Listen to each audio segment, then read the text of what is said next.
Good morning, students. Today we will discuss a very special interview. This interview was taken by Team Career 360, an education magazine, when Dr. Kalam was 80 years old. It was 8:15 in the evening, but Kalam sir was full of energy. They asked him about his famous thinking hut at Rashtrapati Bhavan. He said, "It was a great place. Two books came out of there. Now I don't have that area, but everywhere I capture those thoughts."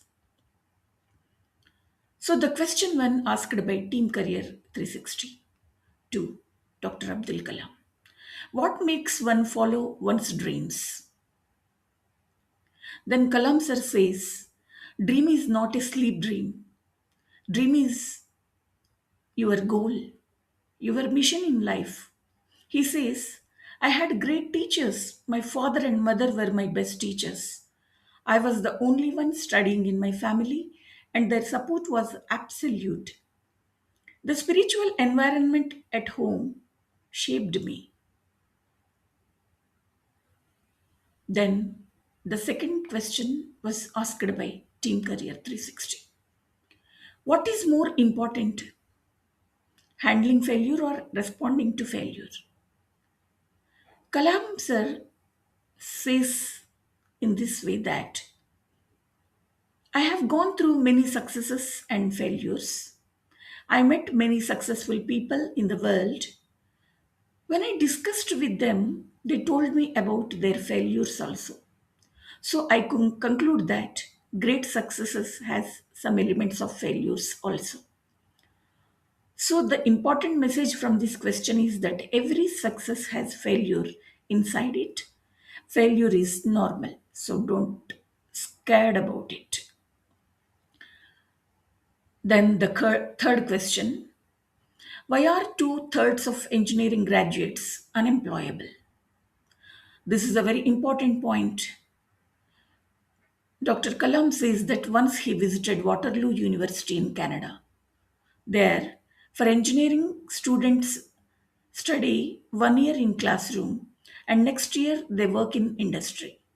So out of 4 years, 2 years they spend in industry. They learn to work within the system, software system, machine system, electronic system. They learn to apply what they studied. So when they graduate, companies want them. They can hit the ground running. That means in India, we teach only theory, not practical industry work. That is the problem exists in India. The fourth question asked by Career 360, is it lack of integration between work and academia? Now listen to his own life story in 1957. He studied aeronautical engineering at Madras Institute of Technology, very difficult branch. Only 9 students were there. It was their final year. Professor Srinivasan gave a project design, a low level attack fighter aircraft, in 6 months. Kalam was the project leader. At that time, no computers, only drawing board was available. After 4.5 months, Professor came, saw his work, and said that he was completely disappointed. I will stop your scholarship if you don't complete in 2 weeks. Kalam laughs while remembering this event. Scholarship stop means very costly education. He would have to return home. Then all 9 friends worked day and night, Saturday and Sunday. They did not even go to hostels. On Sunday evening, professor came one day before the given deadline, saw the design. He was very happy. He gave them Madras coffee at his house. So ultimately, what one should learn from this answer is that it taught him planning, teamwork, and time management. But most important, while studying mechanical, electrical, chemical engineering, we should also understand how it fits into a larger system. Students must be taught system design, system integration, system management. That is what industry wants. Then the next question asked by Career 360. Why is entrepreneurship and skill development important? Kalam sir gives numbers. Every year, 7 million students complete 12th standard, 3 million graduates comes out. So 10 million people are added to society every year as job seekers. Why? Because entrepreneurship is not taught in school or university. Usable skills are not part of our curriculum. So he says if 30% people have to get skills, training should start during education itself. So his suggestion is that don't only seek jobs, create jobs. The next question asked by Career 360. What are the three qualities required for success?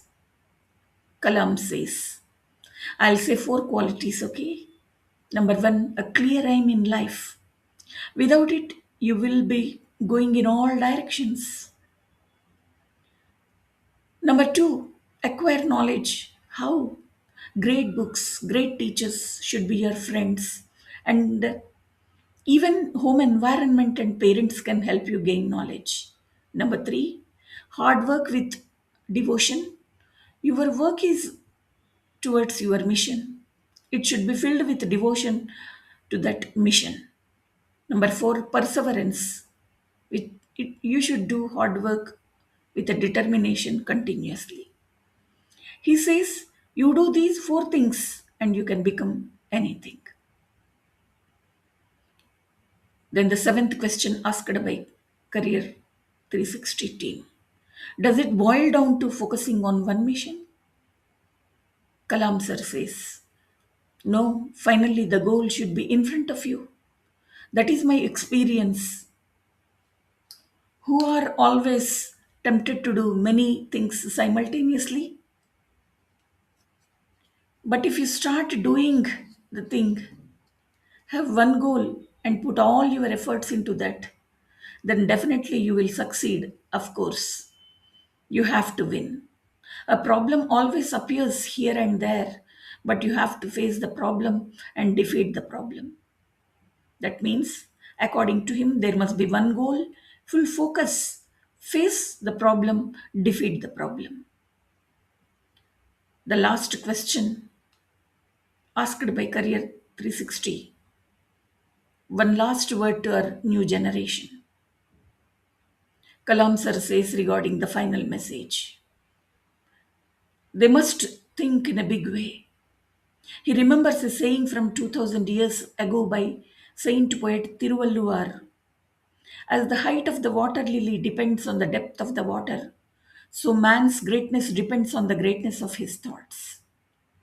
So ultimately, have great thoughts, great aims. When thoughts are transformed into actions with perseverance and devotion, success has to follow. So, my dear students, the central idea is clear aim, knowledge, hard work, and perseverance. Think big like lily flower. Become the captain of the problem, not the victim. That's what Dr. Kalam sir teaches us.